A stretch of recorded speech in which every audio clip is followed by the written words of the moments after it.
काय स्मशानभूमी तुम्ही सुधारू शकले नाहीत का? कोपरगावचे रस्ते तुम्ही व्यवस्थित करू शकले नाहीत? मतदार राजा जागा हो, कोपरगावच्या विकासाचा धागा हो. हा आपल्या कोपरगाव शहराचा विकास. प्रभाग नंबर 9,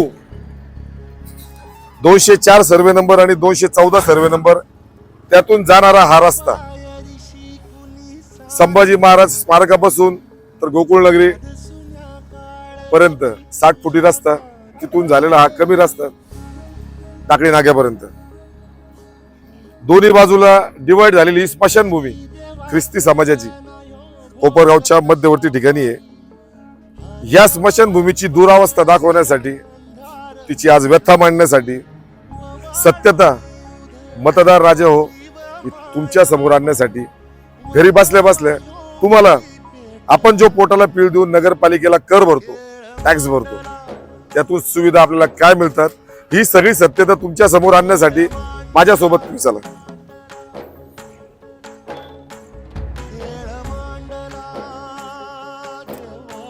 अतिशय वाईट परिस्थिती आपल्या या ख्रिस्ती स्मशानभूमीची आहे. आज ख्रिस्ती समाज बंधू भावानं, एकदम मृदू स्वभावाचा, प्रेमळ स्वभावाचा हा समाज, कुणालाही न उभारणारा समाज, प्रेमानं राहणारा समाज, कोपरगावच्या या इतिहासात कायमच या वैभवात भर टाकण्यासाठी या समाजाच्या प्रत्येक माणसाचं योगदान आहे. समाज आज जरी कोपरगाव शहरामध्ये कमी संख्येनं असला, म्हणून त्यांच्या स्मशानभूमीकडे दुर्लक्ष करायचं हे राजकारणी लोकांना पटलं पाहिजे. कोणी आमदार साहेबांनी एक भिंतीचा निधी दिला, कोणी दुसरा दिला. आमचे शिवसेनेचे खासदार भाऊसाहेबजी वाकचौरे साहेब यांच्या कानावर काही वेळापूर्वीच आम्ही फोन करून घातलंय का साहेब, स्मशानभूमीची अतिशय दुरावस्था झाली आहे. साहेबांनी आता दिल्लीला असताना मला शब्द दिलात, भरतजी तुम्ही लगेच पत्र तयार करा, मला पत्र पाठवा, जास्तीत जास्त निधी देऊन आपण त्या ठिकाणी स्मशानभूमीचं पूर्ण संरक्षण, भिंती, त्याचं असलेलं गेट, आतमध्ये लाईट, रस्त्याच्या कडेला असलेले लाईट आणि तिथल्या मागच्या स्लम एरियासाठी ज्या ठिकाणी गोरगरीब जनता राहते त्या ठिकाणी सुद्धा हायमॅक्स लाईट आपण देऊ, असा साहेबांनी शब्द दिला. हे उद्धव बाळासाहेब ठाकरे शिवसेनेचे खरे शिलेदार आहेत. खासदार साहेबांचे मनापासून या प्रभाग नंबर 9 आणि कोपरगाव नगर परिषदेच्या हद्दीमध्ये असलेल्या प्रत्येक मतदाराकडून मी मनापासून आभार मानतो. या भागात आज आमच्या उभ्या असलेल्या बीनाताई भगत आणि आमचे मधुदादा पवार हे आमचे दोन्हीही उमेदवार शिवसेना मशाल या चिन्हावर उभे आहेत. कोपरगावकरांनो, तुमच्याकडे मत मागण्यापेक्षा खऱ्या अर्थानं तुम्ही जो कर भरतात ना, त्या करामधून काय सुविधा मिळतात. आज जिवंतपणे या कोपरगावमध्ये माणूस सुखानं जगू शकत नाही. कारण काय हे सगळं तुम्हाला माहिती आहे.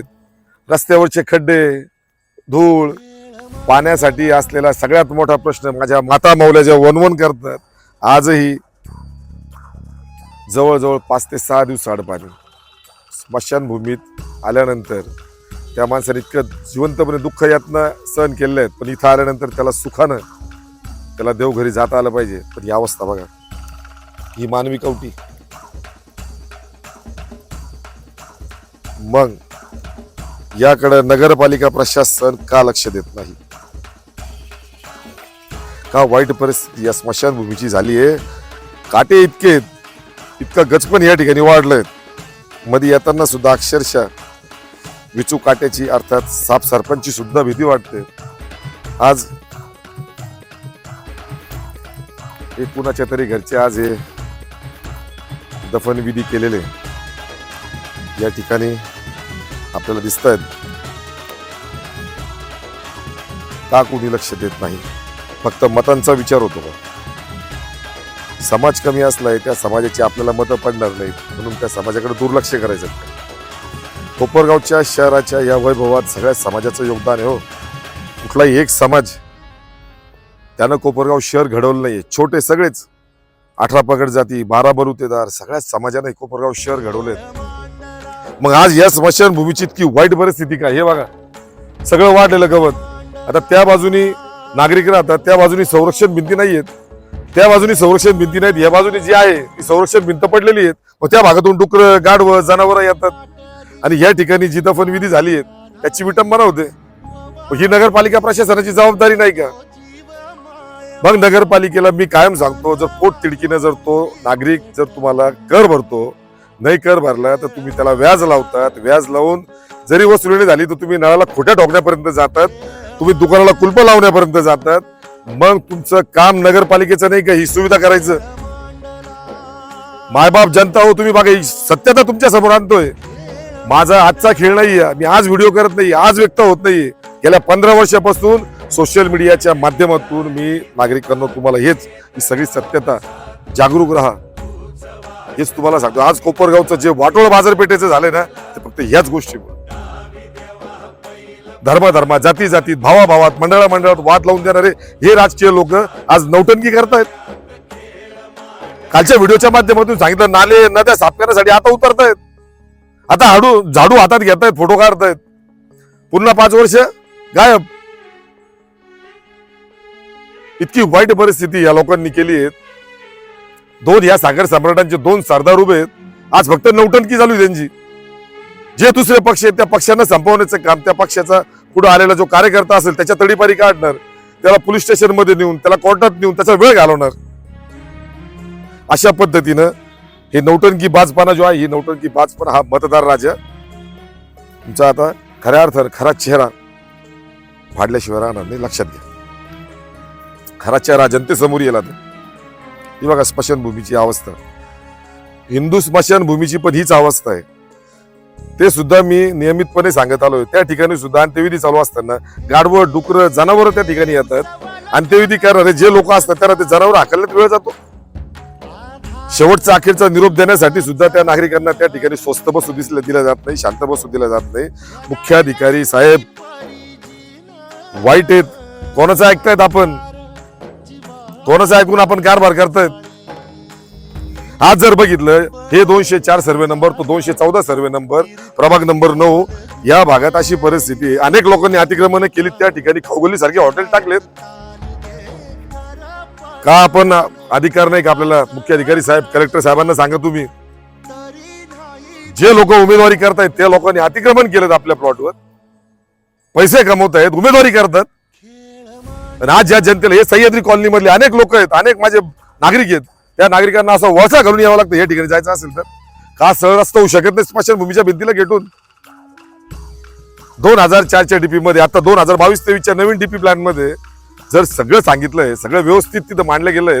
आणि आज नगरपालिकेकडे स्थानिक नागरिक, आमचे समाजसेवक विनूभाऊ भगत काही अनेक वेळा निवेदन घेऊन गेलेत, अर्ज दाखल केलेत त्यांनी. हा जो रस्ता साहेब 60 फुटी करून द्या. नगरपालिका इथे बी रस्ता करायला नाही सांगते, पण ठीक आहे, जो लिगली रस्ता आहे नवीन डीपी प्लॅन मध्ये तो रस्ता 60 फुटी करून द्या, बाकीच्या नागरिकांना सोयीस्कर होईल. त्यावर सुद्धा नगरपालिका बोलायला तयार नाही.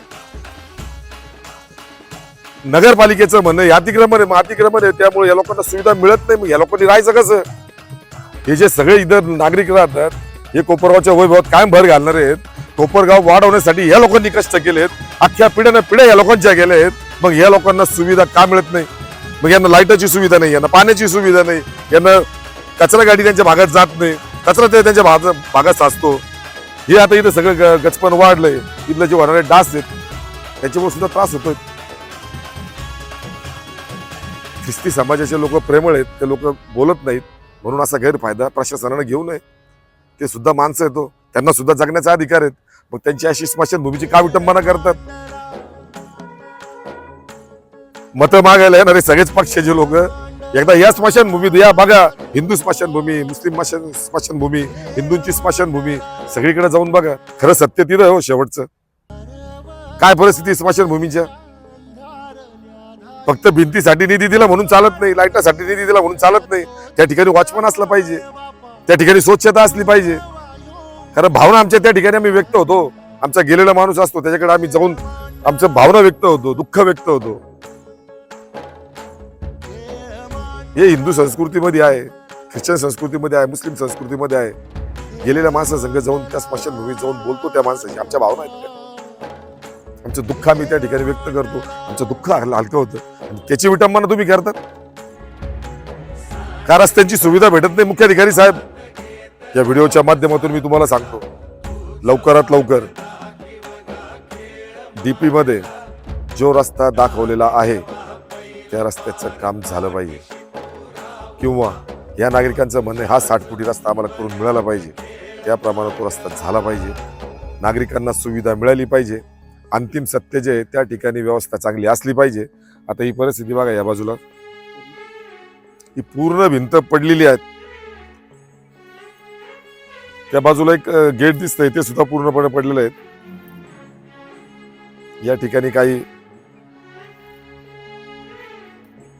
विधी या ठिकाणी झालेल्या आहेत. या जुन्या विधी दिसतात, पण ही वाईट परिस्थिती आहे.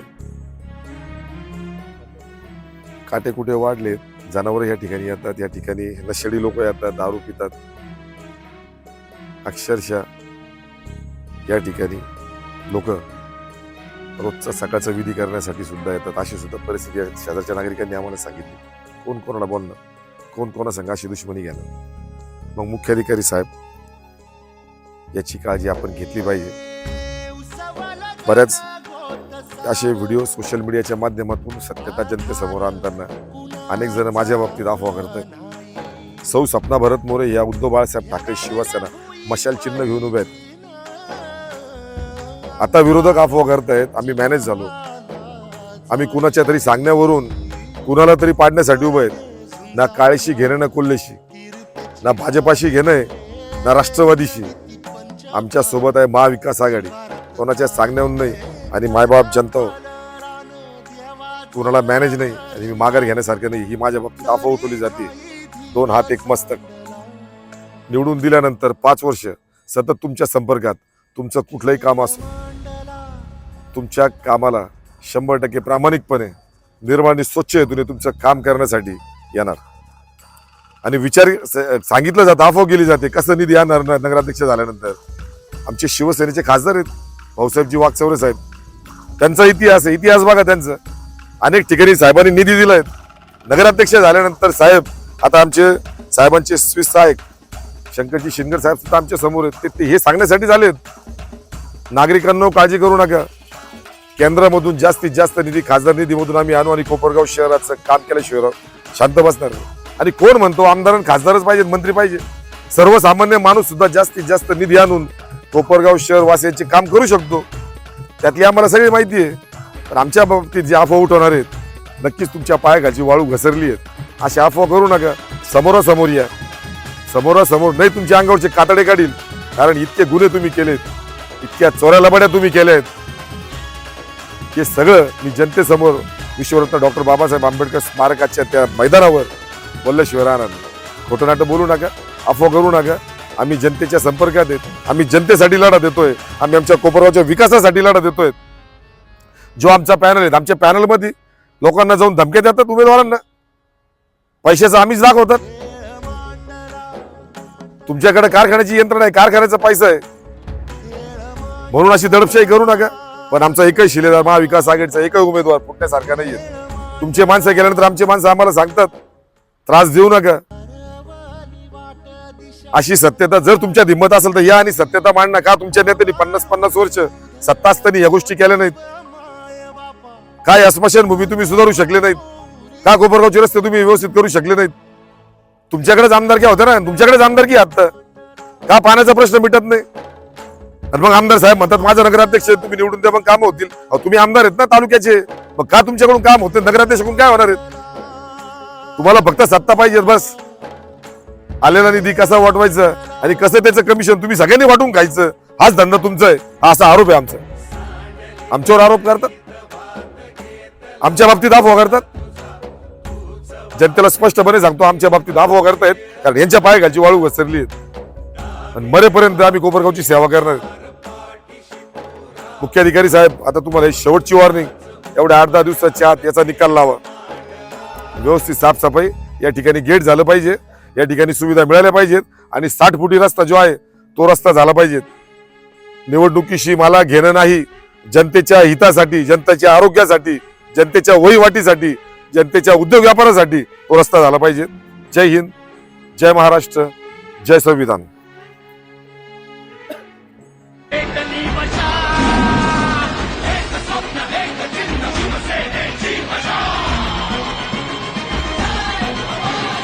शिवसेना शिवसेना उद्धव बाळासाहेब ठाकरे यांचं चिन्ह मशालच निवडा.